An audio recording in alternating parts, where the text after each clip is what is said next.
Hello and welcome back. I'm going to do another commentary video. I'm a little rant today. After seeing an article on comic book resources called Hollywood Has a Boob Armor Problem and It Needs to Stop. This is written by Angie Dahl in a CBR exclusive. Now, my problem with this is not that they're upset about the armor per se. I understand that functionally female armor as presented in films and comic books would be very unrealistic in a combat situation.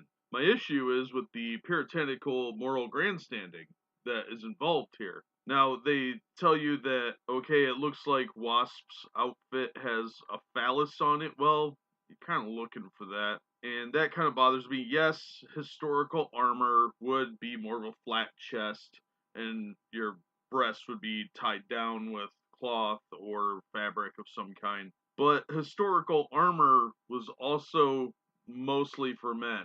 There are very, very few examples of armor for women because historically women didn't fight in wars. And I'm sorry if history is a problem, but that's the way it is. Now, sure, Game of Thrones has a female fighter who wears unisex armor, and unisex armor is the likely actual result. However, this is not reality. This is, you can't see the air quotes, but they're there. This is fantasy. And in fantasy, people can look good as well as be functional. And if they want something to accentuate their physical features, they can do that. I don't know why that's a problem. Now, here's a quote from the article. At the end of the spectrum, there are depictions of warriors like Valkyrie and Lady Sif in Marvel's Thor franchise. Both have problematic costumes that make no sense other than to highlight that each possesses a worthy Asgardian pair of knockers. Well, that's not necessarily what it's for. It's to accentuate the curves of the body. I don't think it's specifically about breasts. Yes, they both have breasts, and Jamie Alexander, I'm sorry, gorgeous, she does not have D cups. So she's not working with as much as could have been in there. So I don't think that's what it was for. I think it was her design was for aesthetic. And yes, the costume does have an open area along the chest. I would be more concerned about the exposure of the collarbone and the central area of the breastbone being exposed because that's crippling if you get hit there. However, this is not reality. Maybe the fabric that's there is some super Kevlar magic stuff that's super thin. They are Asgardian. They are not human. Further, they go on to say that wearing this armor could actually be life-threatening because if you fall, it could damage the armor and pierce the breastplate. Well, this is alien armor. How do you know that would happen? This isn't made of tin. Who designs costumes in your world? What are your qualifications for saying that an alien armor designed in a specific way could not hold up? Yeah, it might be structurally weaker, but it's still probably stronger than anything that humans have developed.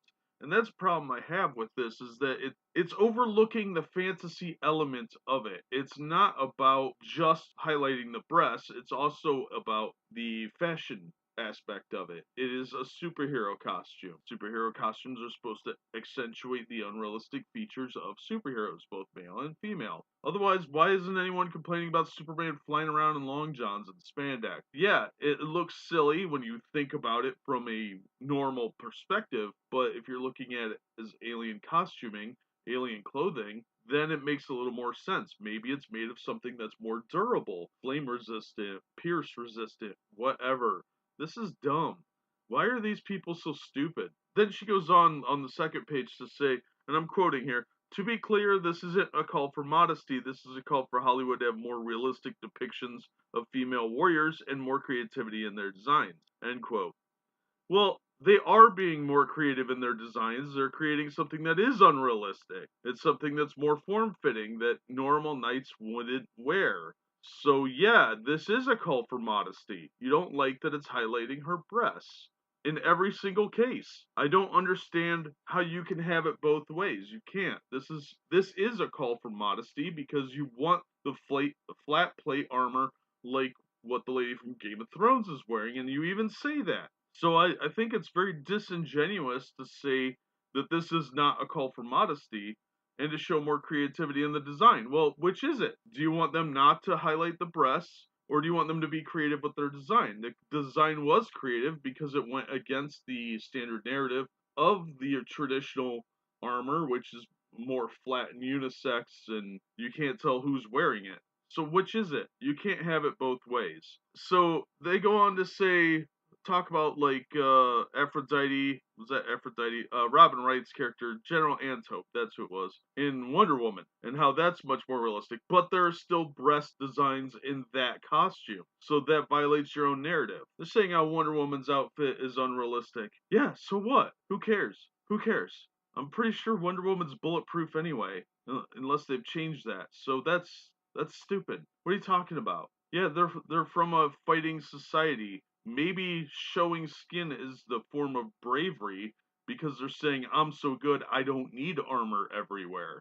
Have you thought of that? No. No, you didn't. You know why? Because this is all about puritanical moral grandstanding. And that's all this is. This is just people saying you need to be covered and you can't look feminine. You have to look uniform and completely androgynous and ambiguous. And I think this is a passive form of sexism, and not only directed at the designers saying that they're sexist for highlighting female features, but it also says that a great female warrior can't look feminine at the same time. You have to look like a tin can lumbering around. And quite honestly, it's visually boring. If you have to look at a bunch of people all wearing the same thing, you cannot A, distinguish characters, B, you cannot have any dynamic look to it. It'll look very boring, very dry, and if I want that, I'll watch a documentary, okay? So I think this is very disingenuous of them to say that they are not moral grandstanding and this is not a call for modesty,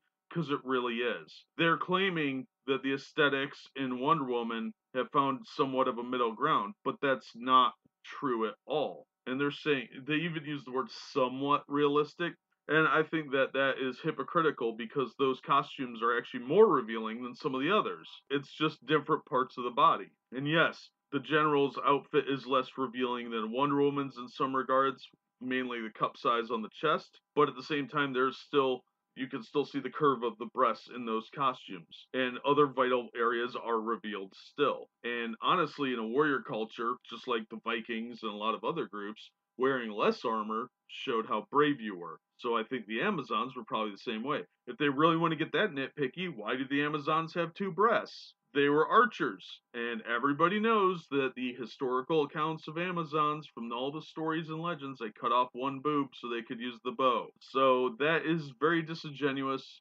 and historically nitpicky. I would say they're picking and choosing what their complaints are. They don't want to go for historical accuracy on one hand, but when it comes to the armor, no boobs or curves allowed. Now I'm not sure what this lady's politics are, but this is just more moralizing and hatred of, I guess, the male gaze. You're not allowed to look feminine. I'm starting to think that there's a lot of ulterior motives behind a lot of these articles and a lot of these pseudo complaints. This is a pathetic complaint. Focus on the story. Don't focus as much on the costumes. They didn't put nipples on the bat costume to make the fans happy. They did it for some weird, stupid reason. They're lucky there's no nipples on these costumes. If this was really a sexist motive, it would be way more revealing, way more sexualized, and it's not. So I think the fact that there are breasts on a piece of armor, on a uniform, is not a big deal, and this is just foolish griping over a nothing issue. So that's my stance on this. I think it's stupid, obviously, and hopefully the people will just stop overreacting to dumb stuff. But that'll do it for this one. As always, thanks for listening to me, and hopefully we'll see you on the next episode.